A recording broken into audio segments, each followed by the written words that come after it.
because he who is in you is greater than he who is in the world. Praise the name of Jesus. You are of God. You are of God. Wewe ni wa Mungu, nyinyi watoto wadogo. And have overcome them because he who is in you is greater than the one that is in the world. I want to begin by saying God has a solid welfare and defense package for his people. Mungu tayari amekuwekea insurance cover katika jina la Yesu Kristo. He has a solid welfare and defense package for his children. Hakuna mzazi ambaye atazaa mtoto alafu amwachilie kwa maadui zake. God doesn't work that way. Wakati Mungu wakati ulimpokea Kristo kuwa mwokozi wa maisha yako mpendwa, you became a property of God. And your Bible inasema ya kwamba you are of God. Tell your neighbor you are of God. You don't belong to yourself. So hakuna mtu anaweza kufanyia vile anataka, kwa sababu you are not your own property. You are the property of God. And God must defend you.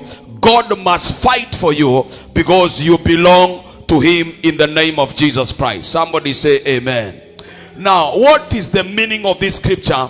I want us to go through this scripture because it has a very powerful revelation about you and me. Because kama utaelewa hii mpendwa, you will not understand your victory in God. Ni lazima uelewe ya kwamba ushindi wako uko katika Mungu. Na mpendwa, kama ushindi wako katika Mungu, ni kumaanisha haijalishi ni vita gani unazopitia. As long as you are in God, then your victory is guaranteed. Inaweza kuwa katika vita, lakini mwisho wako tayari unajulikana.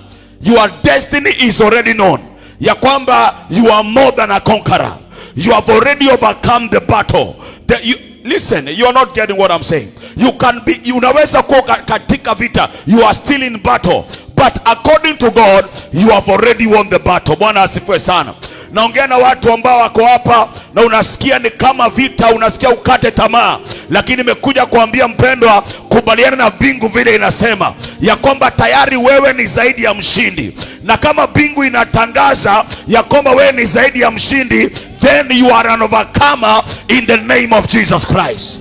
Bwana asifiwe. Ndio Bible inasema yale mambo yanaonekana ni ya muda tu, lakini yale yaonekane ndio ya milele. Don't look at your circumstances. Hapana, angalia destiny, mahali Mungu anakupeleka, because that is what defines your life. Number one, you need to understand your source is God. Your source is God. To be born again means